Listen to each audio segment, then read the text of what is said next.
I've never imagined that it would have this climate in the military. Like, we toe the line. You tell us what to do, especially in special operations. We're fire and forget. You say, go do this.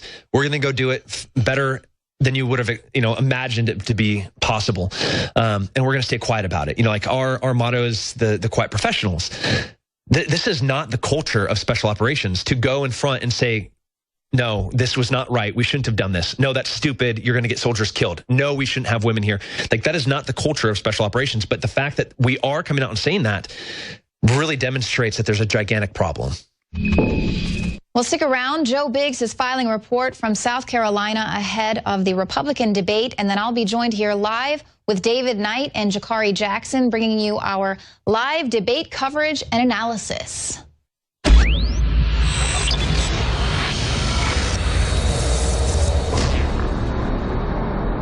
And all you ISIS people threatening us, hey, we're not a French newspaper, okay? We got people that have taken your asses out in this building right now. We're armed to the teeth, and we're not scared. You got that, you sons of bitches? This is Texas. You want to threaten me, you can go straight to hell. You understand that? Never water yourself down just because someone can't handle you at 100 proof. It's the Alex Jones Show, because there's a war on for your mind.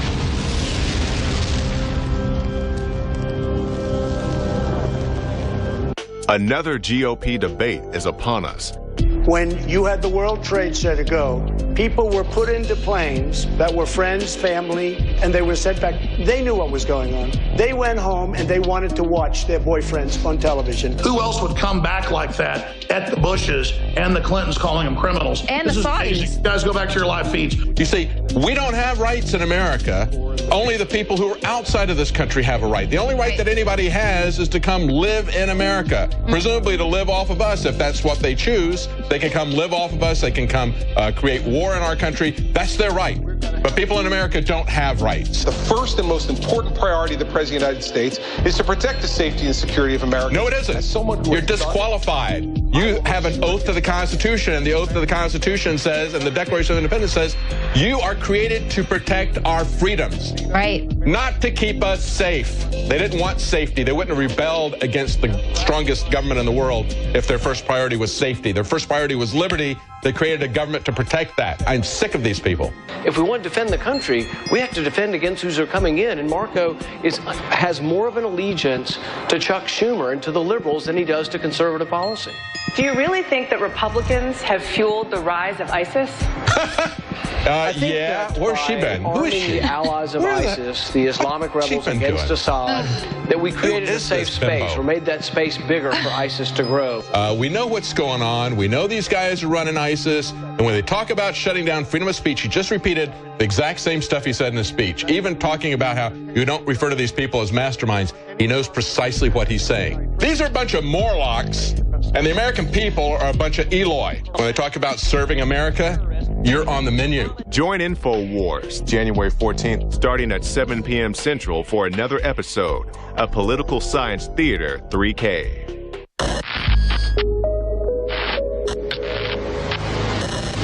Joe Biggs here with InfoWars.com. Now I'm here with Bob Kuntz. And tell us what you used to do, sir. Well, I started HillaryNow.com in 2003. I did 145 cities drafting Hillary and 1,000 news interviews and put up with more abuse than any human being should have to go through. Not even a thank you from Hillary. And since then, I not only realized she was there not for the grassroots, but there for the money gang. That her politics, especially that she got in bed with Obama as Secretary of State, has been a total and complete disaster, not just a political one, but 500,000 people already dead. In 2011, she said Assad from Syria was a reformer. So 300,000 killed there, 9 million refugees, Europe going crazy, we're going crazy. We have a crisis on our hands with ISIS that's out of control and doing a genocide. And Obama and Hillary and Kerry are part of this whole thing. So Benghazi is small potatoes compared to the bigger picture nobody wants to address. I'm here to expose it. So you used to support Hillary Clinton, now you're here protesting against her. Yes, and I'm a registered Democrat. There's nobody in the Democratic Party I'm going to support. I'm actually looking at Trump at this point. simply because he's the only one that's opening up his mouth to attack both parties. Both of them need a major colonic. Both of them have put America in such jeopardy and danger. And God forbid we have another 9/11 and worse, the whole place is going to blow up. And the reality is that we're facing that because nobody wants to deal with it. Here, that low-life jihadist that for his last speech in front of Congress for the State of the Disunion tells us ISIS is no big deal. You know, the same thing he said the day we had the Paris massacre. Well, yeah, they're contained. You know, this man is working on their behalf. He's not on our side. The same thing with Hillary and the same thing with Kerry. But the Republicans are no different. They allowed Iran to get its nukes deal when they could have stopped it. So what are we facing? I don't get it anymore. I really don't. We're in crisis danger. You just saw what happened with Iran snubbing their nose with us with the 10 sailors they caught because we look weak, we are weak, and every other two-bit crazy around the planet is going to come after us to do the same number. So we've put ourselves in great jeopardy for what? What are we protecting? Both political systems that are so corrupt, so money-grubbing, so full of it from A to Z. The only one that's even talking our language and making any sense is Trump. And not that he couldn't go a lot further. He needs to. But the bottom line is at least we have somebody there that's attacking the problem. Hillary and Bush are the people who've created this mess. They're not the answers. So what do you think about the fact that Hillary Clinton calls herself a feminist, that she has females' best interests at heart, that she is pro-woman? She is so full of it, I can't even begin to start, okay? I'm a feminist. I believe in equal rights, okay? I led the opposition to Anita Bryant and Jerry Falwell. I have a long history and 40,000 media behind me. Hillary is not a feminist. She's a sellout. She's a traitor. How about all the women that are treated like scum in the Arab countries that she's collecting money from for the foundation? Well, just to begin with, they're all part of the same crap, okay? Women are treated like garbage all over the place in the Muslim community. Where is she? No, she's there defending Islam, defending anything that the Islamic Nazis do. And what's the point? She's not a feminist. She's a fraud. And she's also covenant for her husband's actions. He is even worse. Let me tell you something. You know, I don't want to hear about his sex life anymore. I'm over discussing his penis every 4 years. I want to tell you something. When Bill Clinton was going through this and Republicans are worried about the stain on the dress with Monica, 1 million people were murdered in a genocide in Rwanda. Nobody's talking about that. This is how Black Lives Matter. They're so full of it and so two-faced. So what does Bill do? He opens up a headquarters in Harlem so he can get away with it? These people are just so full of crap from A to Z. There have been 700,000 murders in this country since Mr. Farrakhan did his Million Man March. Hundreds of thousands of dead murdered in the black community. How about that, Black Lives Matter, or that doesn't matter?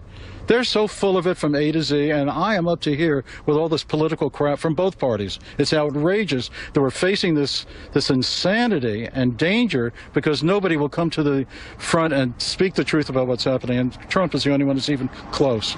Well, what would Hillary Clinton say if Hillary Clinton was an honest, real American, though? Yeah, give me the money. I'm a liar. I'm a thief. Give me the money. The White House belongs to me. Or maybe we should give the green room to Bill. Let's have a whole other let's hear what Hillary has to say. Oh, well, Hillary. I don't know if you can hear me in this, can you? Yeah. Well, so hold on. Well, now I'm interviewing Hillary Clinton. This is breaking news from the Republican debate that's going to be happening today here at the North Charleston Coliseum. Hillary, what do you have to say? I'm a liar. I'm a cheat. The White House belongs to me. Let's give the green room to Bill so he can play a lot more. I'm a fraud, but it doesn't matter because my vagina belongs into the White House. Well, there you have it. Finally, Hillary Clinton has come out and decided to be honest to the American people. I'm Joe Biggs with INFOWARS.com. As we say in Florida.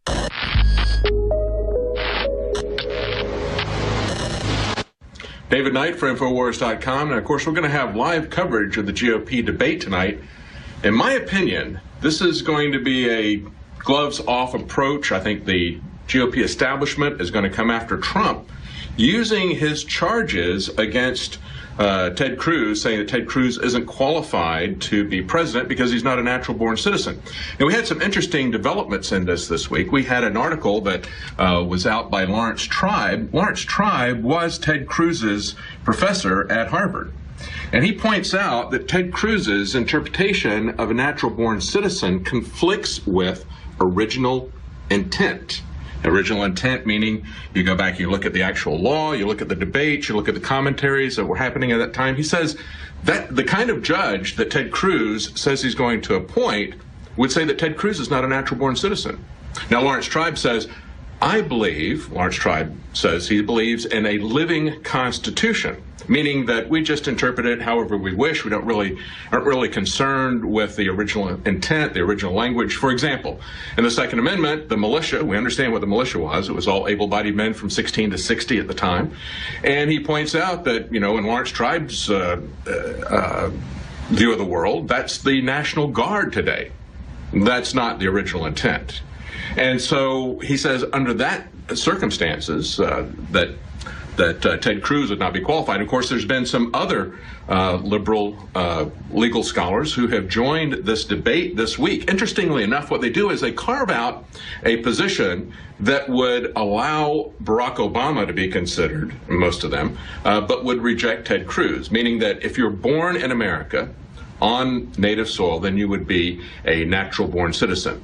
But that is not what the original intent was. As Lawrence Tribe points out, the original intent was that both of your parents would be citizens.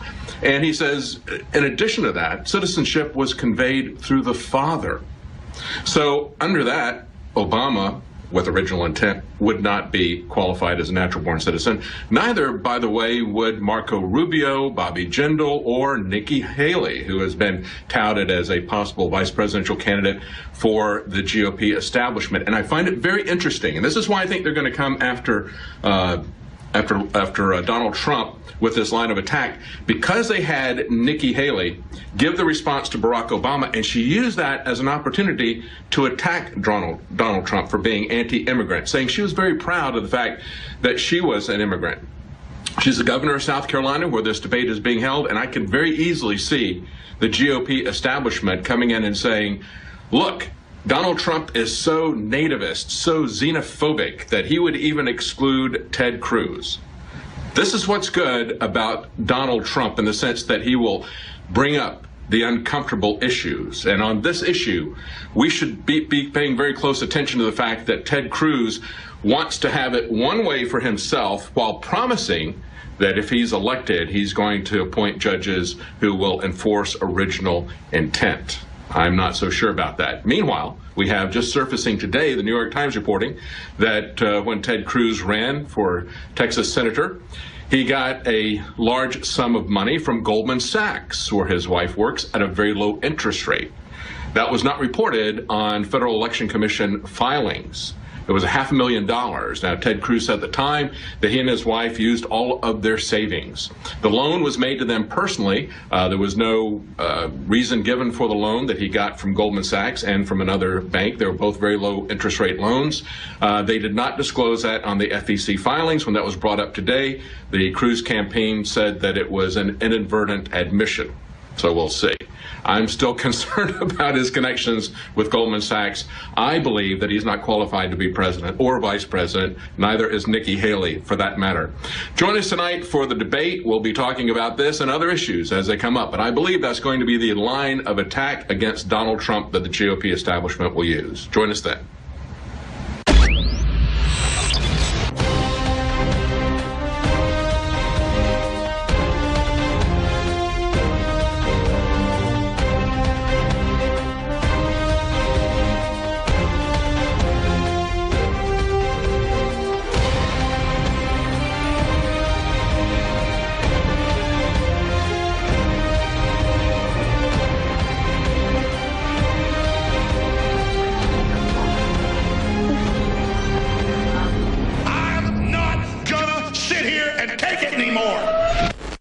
Welcome to the live coverage, InfoWars coverage of the 6th GOP debate in South Carolina. I'm David Knight. Joining me are Leanne McAdoo and Jakari Jackson. Darren McBreen is going to be taking your comments on Twitter, also monitoring Twitter and seeing what other people are saying. It's been a difficult week for Ted Cruz. Of course, he is head-to-head with Donald Trump in Iowa, so of course the gloves are going to come off, but we have seen a lot of things coming out fast and furious about Ted Cruz. Of course, the news that you probably heard, as you just heard me reporting earlier, the questions about his reporting of a Goldman Sachs loan of $500,000. And of course, there was another bank that was involved in that at the time. He did not file that in the proper manner with the FEC. And it could be a small thing, except for the fact that he was trying to distance himself from his Wall Street connections, from his wife who worked at Goldman Sachs, who's a member of the CFR, who had been on a CFR panel talking about the North American Union. So he's trying to make himself look like every man, and I guess maybe he found that money in his sofa. Well, that's the joke that's going around. As we were discussing earlier on, David, there's